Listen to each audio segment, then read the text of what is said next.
Hello everyone, welcome back to my channel. और आज का हमारा टॉपिक है वाष्पोत्सर्जन। तो आज हम लोग जानेंगे कि कैसे वाष्पोत्सर्जन की प्रक्रिया होती है। तो वाष्पोत्सर्जन में क्या होता है कि इसमें जो जल है वो रंध्रों के द्वारा वाष्प के रूप में वो बाहर वायुमंडल में निकलता है। तो यही क्रिया क्या कहलाती है? हमारी वाष्पोत्सर्जन। तो सबसे पहले हम लोग जान लें कि इसे वाष्पोत्सर्जन किसे कहते हैं। तो पौधों के वायवीय भागों से जल का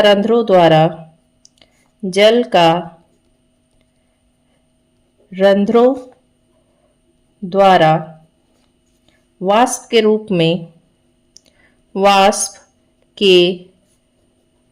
रूप में निष्कासन की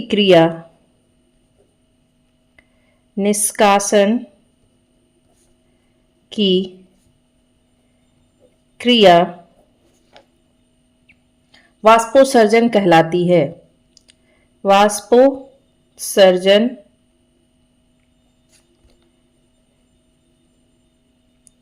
कहलाती है। यह क्रिया मुख्यतः पत्तियों में होती है जिसमें छोटे छोटे छिद्र होते हैं। तो यह प्रक्रिया कहाँ होती है, पाई जाती है? पत्तियों में जहां पर छोटे छोटे छिद्र विद्यमान होते हैं। छोटे छोटे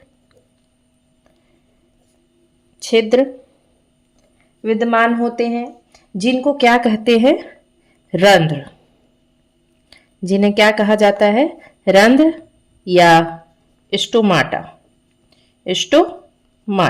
ठीक है।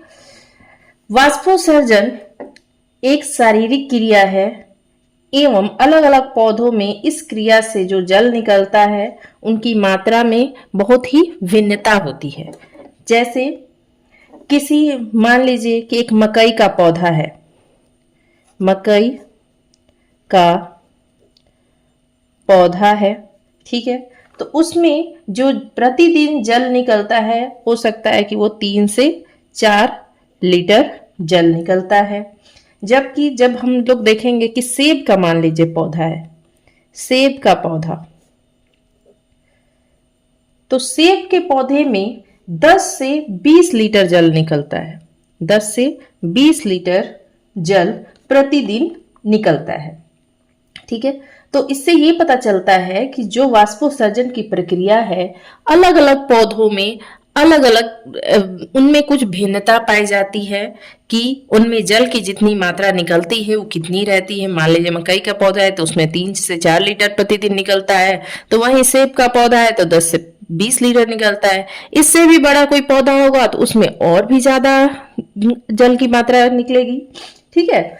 तो एक पत्ती अधिक से अधिक क्या करती है? जो एक पत्ता होता है, एक पत्ता क्या करता है कि अधिक से अधिक 1 घंटे में अपने भार के बराबर जल को वाष्पोत्सर्जन के द्वारा 1 घंटे से कम समय में निकाल सकता है। मतलब उसका एक पत्ती का जो भार होगा उसको 1 घंटे से भी कम समय में निकाल सकता है, उतनी जल की मात्रा, ठीक है। तो मान लीजिए कि एक पत्ता अधिक से अधिक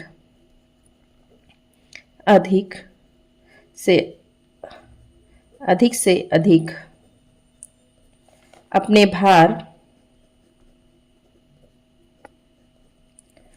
भार के बराबर जल को वाष्पोत्सर्जन के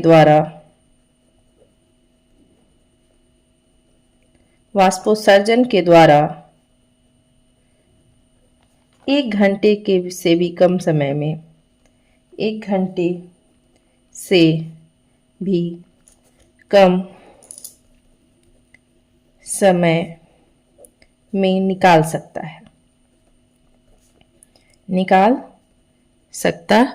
है। औसतन जो एक पेड़ होता है अपने जीवन काल में अपने भार का करीब 100 गुना, मतलब औसतन, औसतन क्या होता है, औसतन एक पौधा, एक पौधा अपने भार का, अपने भार का 100 गुना, 100 गुना जल वाष्पोत्सर्जित करता है अपने पूरे जीवन काल में। ठीक है, अब आता है कि वाष्पोत्सर्जन की क्रिया किस प्रकार से होती है। तो वाष्पोत्सर्जन की क्रिया विधि, वाष्पोत्सर्जन की क्रिया विधि, ठीक है। पत्तियों में, पत्तियों में वाष्पोत्सर्जन, पत्तियों में वाष्पोत्सर्जन के लिए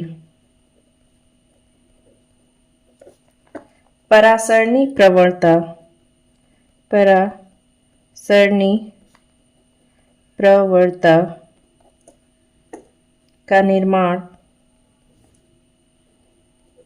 का निर्माण होना आवश्यक है। पत्तियों के रंध्रों के आसपास, पत्तियों के रंध्रों के आसपास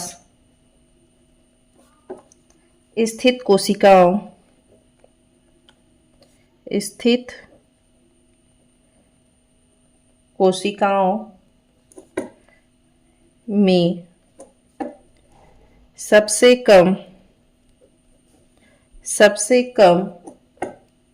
परासरणी दाब होता है। आसपास स्थित कोशिकाओं में सबसे ज्यादा जो पत्तियों के रंध्रों के पास स्थित जो कोशिकाएं हैं उनमें परासरणी जो दाब होता है वो सबसे ज्यादा होता है, जबकि जाइलम उत्तकों से जो सटी कोशिकाएं होती है एवं जाइलम उत्तकों से सटी कोशिकाओं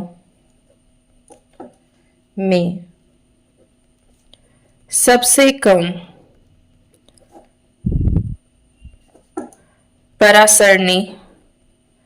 परासरणी दाब होता है।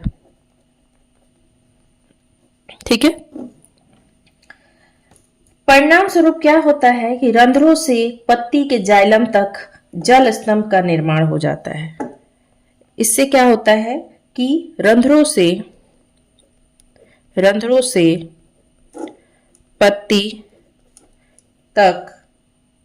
पत्ती के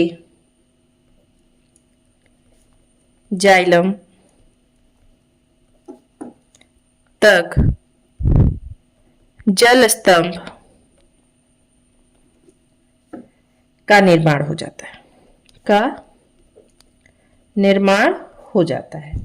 ठीक है, तो इसके फलस्वरूप जल का संचलन पत्तियों में जाइलम उत्तकों से रंध्रों तक निरंतर होता है। इसके फलस्वरूप क्या होगा, मतलब कि अगर रंध्रों से पत्ती तक के जाइलम तक जो जल स्तंभ का निर्माण हो जाएगा तो इसके बाद क्या होगा, तो इसके फलस्वरूप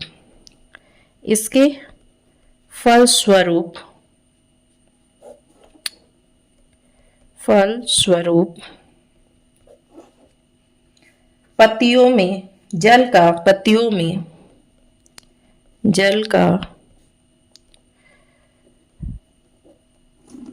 पत्तियों में जाइलम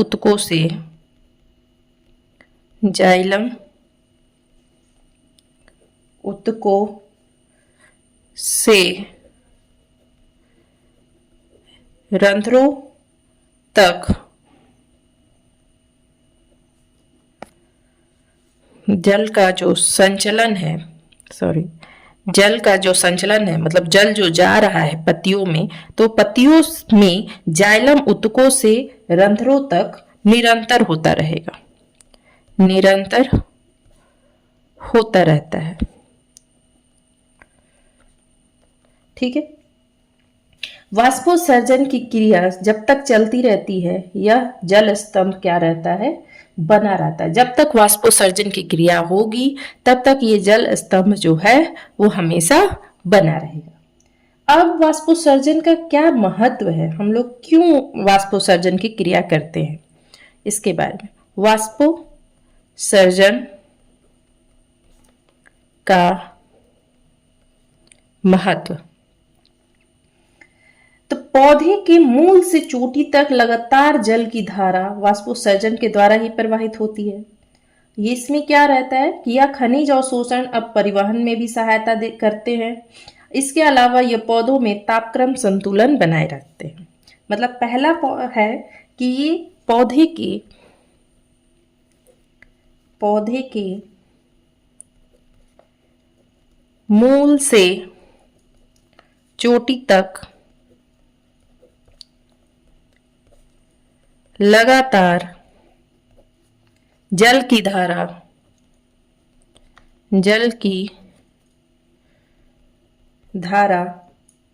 वाष्पोत्सर्जन के द्वारा ही प्रवाहित होती है।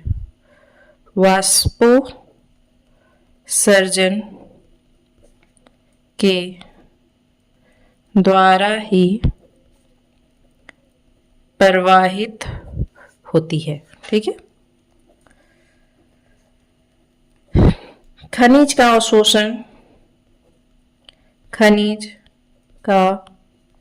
अवशोषण एवं परिवहन में सहायता करते हैं। तीसरा हो जाएगा, पौधों में तापक्रम संतुलन बनाए रखते हैं। पौधों में तापक्रम संतुलन बना रहता है। ठीक है। तो ये रहा बात हमारा वाष्पोत्सर्जन की, जिसमें क्या होता है, जल का रंध्रों द्वारा वाष्प के रूप में निष्कासन होता है। ठीक है। पत्तियों में मौजूद होते हैं रंध्र, जो छोटे छोटे छिद्र होते हैं। ठीक है। उनके माध्यम से जल का निष्कासन होता है वाष्प के रूप में।